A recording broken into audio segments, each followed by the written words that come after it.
السلام علیکم ورحمۃ اللہ وبرکاتہ۔ سورۃ الانعام، آیت نمبر 64، 65، 66 اور 67 کی تلاوت کر رہی ہوں۔ اعوذ باللہ من الشیطان الرجیم،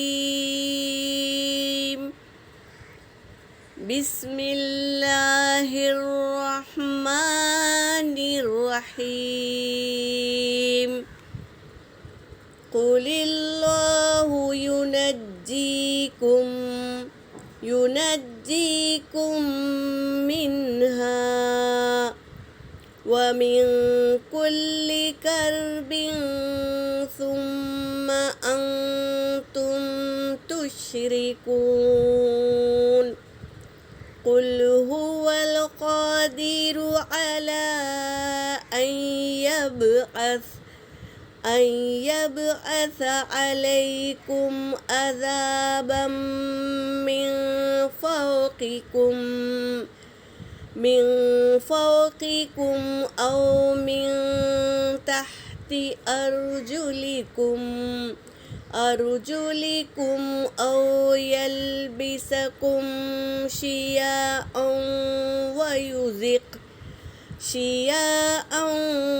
ويذيق بعضكم بأس بعض۔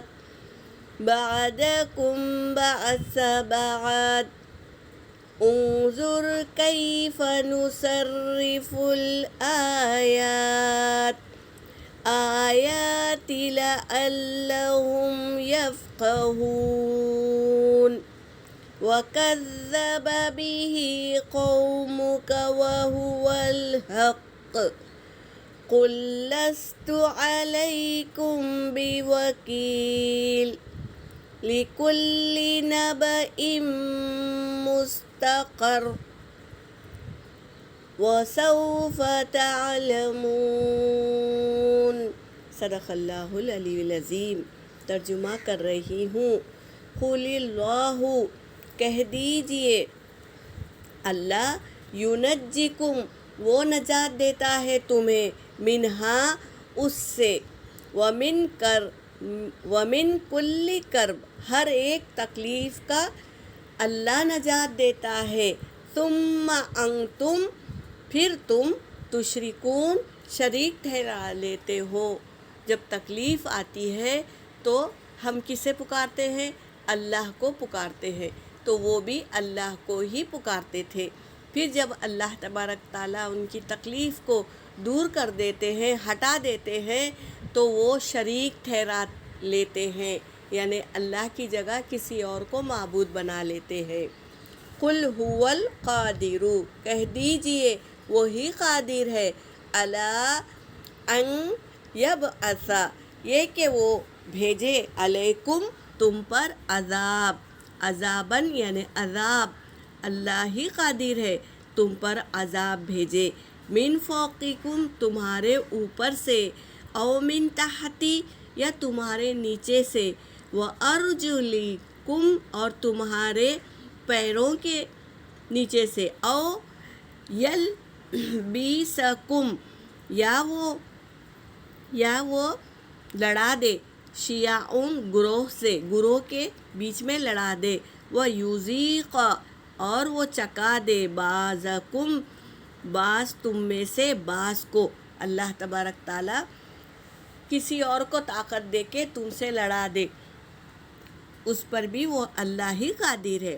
انظر، آپ دیکھیے، کیف نصرف الآیات، کیسے ہم بیان کرتے ہیں آیتوں کو، پھیر پھیر کر بیان کرتے ہیں، لعلہم، تاکہ تم، یفقہون، سمجھے، بات کو سمجھے۔ اللہ تبارک تعالیٰ آیتوں کو پھیر پھیر کر بھیجتے ہیں تاکہ ہم سمجھ جائے۔ وَكَذَّبَ، اور جھٹلایا، بِهِ، اس کو، قوم کا، آپ کی قوم، وَهُوَ الْحَقُّ، حالانکہ وہ حق تھا۔ قل، آپ کہہ دیجئے، لستُ، نہیں ہوں، علیکم، تم پر، بوکیل، میں کوئی نگہبان نہیں ہوں، داروغہ نہیں ہوں، اور کار ساز بھی نہیں ہوں، میں کیا ہوں؟ کوئی وکیل بھی نہیں ہوں۔ لکلی ہر ایک، نبئم خبر، مستقر وقت ہے مقرر، ہر ایک چیز کا وقت ہے مقرر، یعنی ہر ایک خبر دینے کا بھی وقت مقرر ہے۔ وسوف تعلمون، اور عنقریب تم جان لوگے، یعنی قیامت کے روز جان لوگے۔ یہ وقت اللہ تبارک تعالیٰ دنیا میں ہمیں چھوٹ دیے ہیں، کب تک؟ قیامت واقع ہونے تک، تو عنقریب تم جان لوگے جب تم جان لوگے۔ یہاں پر میری آیت ہو گئی۔ وآخر الدعوانا ان الحمد للہ رب العالمین۔